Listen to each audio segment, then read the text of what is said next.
Breaking news చూస్తున్నాం. తెలంగాణలో మద్యం షాపుల టెండర్ల ప్రక్రియ నేటితో ముగియనుంది. ఉదయం నుంచే దరఖాస్తులను స్వీకరిస్తున్న అధికారులు. 10 ఉమ్మడి జిల్లాల్లో ఈ ప్రక్రియ కొనసాగుతుంది. నిన్న ఒక్కరోజే 25,000 దరఖాస్తులు వచ్చాయి. తెలంగాణలో 2,620 మద్యం షాపులకు లైసెన్స్ కోసం దరఖాస్తులు స్వీకరిస్తున్నారు. అప్లికేషన్ ఫీజు 3 లక్షలుగా ప్రభుత్వం నిర్ణయించింది. ఈసారి ప్రభుత్వానికి భారీగా ఆదాయం వస్తుందని అంచనా వేస్తున్నారు. దరఖాస్తుల ప్రక్రియ పూర్తయిన తర్వాత డ్రా తీస్తారు.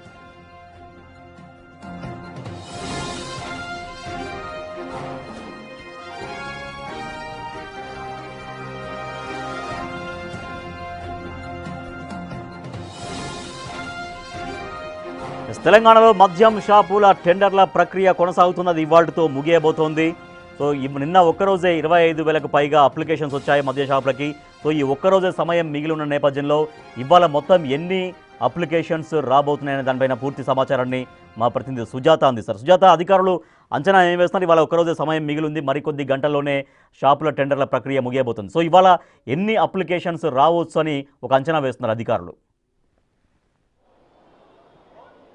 రాజేష్, తెలంగాణ రాష్ట్ర వ్యాప్తంగా మద్యం దరఖాస్తుల ప్రక్రియ కొనసాగుతూనే ఉంది. నేటితో ముగియనున్నది. ఈ నేపథ్యంలోనే ఉదయం 5 గంటల నుంచే దరఖాస్తులు క్యూ కడుతున్నారు. అయితే కీలకంగా ఈరోజు సాయంత్రం వరకు, అంటే అర్ధరాత్రి 11-12 వరకు కూడా ఈ దరఖాస్తుదారులు వస్తూనే ఉంటారంటే గతంలో 2023లో జరిగినటువంటి దరఖాస్తుల ప్రక్రియ ఒకసారి గమనిస్తే చివరి 2 రోజులు 50% వరకు దరఖాస్తుదారులు వచ్చి దరఖాస్తు చేసుకున్నారు. ఈసారి కూడా అదేవిధంగా జరుగుతుందని అధికారులు భావిస్తున్నారు. నిన్నటి వరకు 25% వచ్చినటువంటి దరఖాస్తుదారులు నిన్న ఒక్కరోజే 25% వరకు వచ్చారు. అంటే దాదాపు 1,00,000 అప్లికేషన్స్ దాటాయన్నట్టు భావించినటువంటి అధికారులకి 50,000కి పైగానే నిన్న దాటాయంటే ఈ ఒక్కరోజు 50,000కి పైగానే దరఖాస్తులు వస్తాయని చెప్పేసి అధికారులు భావిస్తున్నారు. ఇప్పుడు కొంతమేరకు క్రౌడ్ తక్కువగా ఉన్నప్పటికీ సాయంత్రం, అంటే ఆఫ్టర్ లంచ్ తర్వాత నైట్ 11-12 గంటల వరకు ఆ టైంలో ఎక్కువగా దరఖాస్తుదారులు వస్తారు. ఎందుకంటే 10 ఉమ్మడి జిల్లాలలోనూ ఈ దరఖాస్తుల ప్రక్రియ కొనసాగుతుంది. ఆప్కార్ భవన్లో ఇప్పుడు ప్రస్తుతం 10 ఉమ్మడి జిల్లాలకి సంబంధించినటువంటి ఒక్కొక్క సెక్షన్స్ వద్ద ఒక్కొక్క ఎక్సైజ్ శాఖకు సంబంధించినటువంటి అధికారులతో పాటు వాళ్ళ టీం అంతా వచ్చేటువంటి దరఖాస్తుదారుని తీసుకొచ్చే డీడీతో పాటు వాళ్ళ వివరాలన్నింటినీ కూడా సేకరిస్తున్నారు. ఈ దరఖాస్తుల ప్రక్రియ సాయంత్రం వరకు కొనసాగుతుందని అధికారులు చెప్తున్నారు. అయితే ప్రధానంగా ఈ 20 రోజుల పాటు జరిగినటువంటి దరఖాస్తుల ప్రక్రియలో ఈ 2 రోజులు చాలా వరకు కీలకం అని చెప్పవచ్చు. ఈరోజు చాలా కీలకంగా మారనున్నది. చాలామంది ఈ దరఖాస్తులు ఎక్కడెక్కడ ఏ జిల్లాలలో ఎక్కడ ఎన్ని వచ్చాయి అని చెప్పేసి కనిపిస్తూ ఉంటాయి కాబట్టి చూసి తక్కువ జిల్లాలలో కోడింగ్, అంటే ఎక్కడైతే తక్కువ దరఖాస్తులు వస్తాయో ఆ జిల్లాలలోనే అప్లికేషన్ ఇవ్వచ్చు అని చెప్పేసి సాయంత్రం వరకు ఎక్కువగా వెయిట్ చేస్తుంటారు. కాబట్టి అందుకే మనకు కొంతమేరకు తక్కువ అప్లికేషన్స్ వచ్చినట్టుగా అనిపిస్తుంది. కానీ చివరి 2 రోజుల్లో మాత్రము దరఖాస్తుదారులు ఎక్కువ మంది వచ్చి ఇక్కడ దరఖాస్తు చేసుకుంటారు. లాస్ట్ టైం 1,00,000 దాటినటువంటి అప్లికేషన్స్ ఈసారి 10% అనేది ఎక్కువగా వస్తుంది అని చెప్పేసి ఎస్టిమేషన్ వేస్తున్నారు.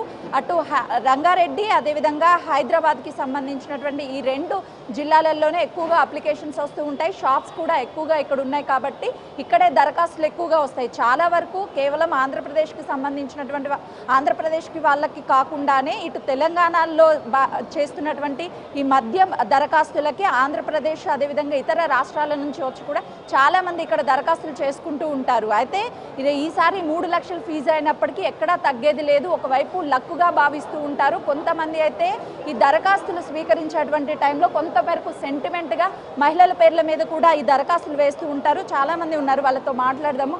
ఎలా అనిపిస్తుంది అంటే మహిళలు కేవలం కొన్ని రంగాల వరకే పరిమితం అంటూ ఉంటారు. ఈ ఎక్సైజ్కి సంబంధించిన దాంట్లో టెండరింగ్కి రావడం ఎలా అనిపిస్తుంది? నైస్, కొంచెం వర్క్ ఉంది, అది ఫిల్ చేయాలి.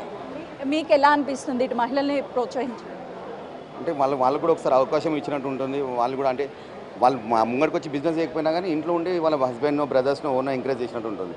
They are lucky for every house. ఎవరి ఇంటికన్నా వాళ్ళ లక్ష్మి లాంటి వాళ్ళు కదా. చెప్పండి, ఒకవైపు లక్ష్మీదేవితో పోలుస్తున్నారంటే మహిళలు చాలా వరకు వెనకడుగు వేస్తూ ఉంటారు ఇలాంటి వాటిలో. మీరు ముందుకు రావడం ఎలా ఆయన సపోర్ట్ చేయడం వల్ల? మీ పేరు? సౌజన్య. ఎక్కడ వేస్తున్నారు టెండర్స్? ఇంకా అవన్నీ నాకు తెలియదు. అర్థం ఇక్కడికి వచ్చాక డిసైడ్ అవుతాం. చూడొచ్చు, అంటే వీళ్ళంతా ఒకవైపు ఇంటికి లక్ష్మీదేవి ఆడపిల్ల కాబట్టి లక్కీగా ఆడపిల్ల చేత్తో మేము టెండర్స్ వేయిస్తూ ఉంటాము అని చెప్తున్నారు. ఓవరాల్గా చూస్తే ఈరోజు సాయంత్రం 50% వరకు దరఖాస్తులు వస్తాయి అని చెప్తున్నారు. గడిచినటువంటి ఈ 18-20 రోజుల నుంచి భావిస్తే ఈ చివరి రోజులే ఎక్కువగా ఉంటాయని కూడా అధికారులు చెప్తున్నారు. ఓవరాల్గా 13 ఉమ్మడి జిల్లాలకి సంబంధించినటువంటి ఆయా జిల్లాలలో ఏర్పాటు చేయడంతో పాటు అక్కడ ఎవరైతే దరఖాస్తు చేసుకోవాలి అనుకుంటారో వాళ్ళు హైదరాబాద్ లాంటి సిటీలో ఉన్నప్పుడు అక్కడికి వెళ్ళి దరఖాస్తు చేసుకోవడం కొంతమేరకు ఇబ్బంది కలుగుతుంది అని చెప్పేసి ఆబ్కారీ భవన్లో ఇలాంటి ఏర్పాట్లు చేశారు.